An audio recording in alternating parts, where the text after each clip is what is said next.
Perkenalkan, nama saya Nova Talele, saya dari kelompok 3. Di sini saya akan membahas tentang ELISA dari mata kuliah Instrumentasi Laboratorium Medis oleh Bapak dosen Bapak Ahmad Fahrurozi, ZS SSI MCS.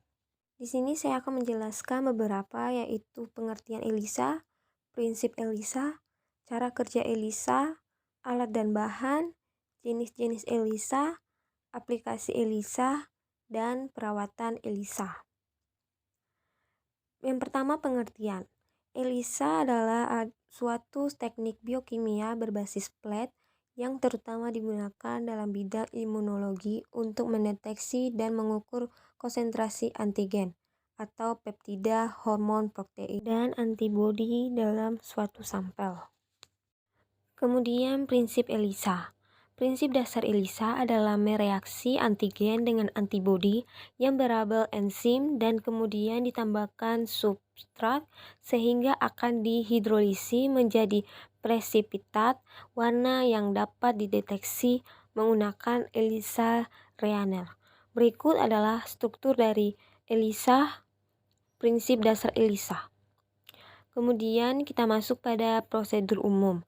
Prosedur diawali dengan proses penempelan coating antigen dengan antibodi pada permukaan sumuran pada plate. Selanjutnya dilakukan tahap blocking atau pemblokiran ikatan antigen dan antibodi pada unspecific site dengan blocking agen. Setelah dilakukan inkubasi dan pencucian, plate diinkubasi dengan antibodi yang terikat dengan enzim. Kemudian proses umum dari ELISA selanjutnya dilakukan pencucian dan lanjutkan dengan penambah substrat sehingga akan dihasilkan perubahan warna dan akan didapatkan nilai OD atau optimal densite yang dibaca dengan ELISA Reader. Tahapan pencucian merupakan salah satu yang penting untuk menghilangkan antibodi yang tidak terikat dengan antigen. Kemudian masuk pada prosedur dengan metode sandwich. Yang pertama, preparasi sampel. Sampel serum setelah whole diambil, biarkan darah untuk membeku pada suhu ruangan selama 10-20 menit. Kemudian sentrifuge dengan kecepatan 2000-3000 rpm selama 20 menit. Kemudian supernata diambil dan dapat digunakan sebagai sampel uji. Kemudian sampel plasma, kumpulan whole pada tabung yang telah berisi antikoagulan atau EDTA atau sitrat. Setelah diinkubasi pada suhu ruangan selama 10-20 menit, tabung sentrifuge selama 20 menit dengan kecepatan 2000-3000 rpm. Kemudian supernata diambil dan dapat digunakan sebagai sampel uji. Kemudian sampel urin atau cairan adalah kumpulan urin dalam tabung kontainer yang aseptik. Selanjutnya dilakukan sentrifuge dengan kecepatan 2000-3000 rpm selama 20 menit. Kemudian supernatanya diambil dan dapat digunakan sebagai sampel uji. Kemudian sampel jaringan. Sampel jaringan dipotong dengan timbangan. Selanjutnya jaringan ditambahkan dengan PBS atau pH 7,4. Kemudian sampel jaringan dihomogenasikan atau dihancurkan dalam kondisi dingin 4 derajat Celcius. Selanjutnya dilakukan sentrifuge dengan kecepatan 2000-3000 rpm selama 20 menit. Kemudian supernata diambil dan dapat digunakan sebagai sampel uji. Kemudian sampel sel. Apabila akan dilakukan deteksi pada sekresi sel, dilakukan pengumpulan supernata kultur ke dalam tabung kontainer yang aseptis setelah dilakukan sentrifuge 2000-3000 rpm selama 20 menit. Apabila akan dilakukan deteksi komponen intraseluler, maksimal sel 1/106 per mililiter dalam PBS pH 7,2-7,4. Sel dihancurkan untuk mengeluarkan komponen sel dan melakukan pembekuan dan pencairan sampel secara berulang. Selanjutnya dilakukan sentrifuge 2000 sampai 3000 rpm selama 20 menit dan supranatanya diambil dan digunakan sebagai sampel uji. Kemudian alat dan bahan pengujian ELISA. Yang pertama mikropipet ELISA, inkubator ELISA kit, mikropipet ELISA plate, dan reservoir standar dilute, blocking buffer, sampel dilute, bioting lead antibody, capture antibody, ABC, HRP, TMB, stop solution, dan wash solution. Kemudian jenis-jenis ELISA.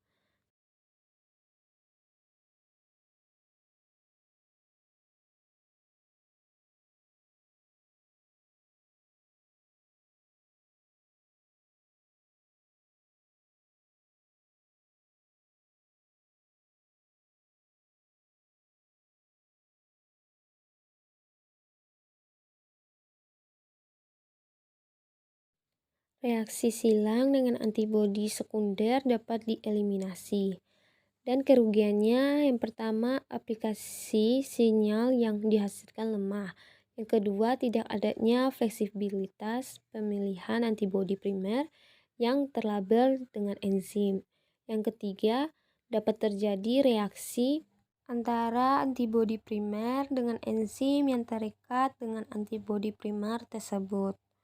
Kemudian ada yang kedua indirect ELISA. Pada metode ini, antigen dilekatkan pada dasar plate, selanjutnya dimasukkan antibodi primer yang tidak dilabel dengan enzim. Selanjutnya dimasukkan kembali antibodi sekunder terlabel enzim yang akan terikat dengan antibodi primer. Keuntungannya yaitu sensitivitas pemeriksaan meningkat dengan penggunaan antibodi primer dan antibodi sekunder. Kerugiannya yang pertama, reaksi silang dapat terjadi dengan antibodi sekunder sehingga akan menghasilkan sinyal yang non-spesifik. Yang kedua, waktu inkubasi yang lebih panjang diperlukan. Kemudian biaya yang diperlukan lebih besar dibandingkan dengan metode direct. Selanjutnya, yang ketiga ada sandwich ELISA. Pada metode ini, antibodi terlebih dilekatkan pada dasar plate, kemudian sampel uji antigen dimasukkan ke dalam sumuran di plate, kemudian dimasukkan antibodi sekunder yang terikat dengan enzim pada sumuran di plate. Keuntungannya yang pertama memiliki spesifitas tinggi, kedua cocok digunakan untuk sampel yang kurang murni. Kerugiannya yang pertama biaya diperlukan cukup besar karena menggunakan dua antibodi. Kemudian keempat, competitive ELISA. Competitive ELISA merupakan metode pemeriksaan ELISA di mana terjadi reaksi kompetitif antara ikatan antigen sampel dan antigen yang dilekatkan pada dasar sumuran plate dengan antibodi primer. Pada metode ini, antigen non-sampel dilekatkan pada dasar plate. Selanjutnya, antigen sampel dan antigen primer dimasukkan ke dalam sumuran. Kemudian dimasukkan antibodi sekunder yang terikat dengan enzim pada sumuran di plate. Kemudian, analisis data ELISA. Yang pertama, kuantitatif. Analisis data untuk menghitung konsentrasi antigen atau antibodi dalam sampel yang dikalkulasi dengan cara membandingkan dengan kurva standar atau pengenceran serial antigen atau antibodi target. Yang kedua, kualitatif. Analisis data yang menghasilkan jawaban ada atau tidaknya antigen atau antibodi dalam suatu sampel dengan cara membandingkan absorbansi blanko atau well yang tidak berisi antigen atau antibodi target. Yang ketiga, semi kuantitatif. Analisis data yang menghasilkan nilai level relatif dari suatu antibodi atau antigen dalam suatu sampel dengan cara membandingkan dengan kontrol atau sampel lain. Kemudian, aplikasi ELISA. Yang pertama, deteksi keberadaan patogen penyebab penyakit, virus, bakteri, parasit, dan fungi. Yang kedua, pengujian titer antibodi. Yang ketiga, deteksi alergi dalam makanan. Yang keempat, pengujian hormon. Yang kelima, deteksi penanda tumor CA sampai 9, CA19, CA242, Ferinting. Yang keenam, pengujian obat-obatan dan bahan kimia. Kemudian perawatan ELISA. Perawatan ELISA analyzer yang pertama perawatan harian. Yang pertama mematikan alat setelah selesai digunakan. Yang kedua bersihkan tray dari kotoran atau debu dan menggunakan spons atau tisu. Yang kedua perawatan 6 bulan. Lakukan kalibrasi pada alat secara keseluruhan seperti lampu, proses pembacaan. Sekian dari saya, terima kasih.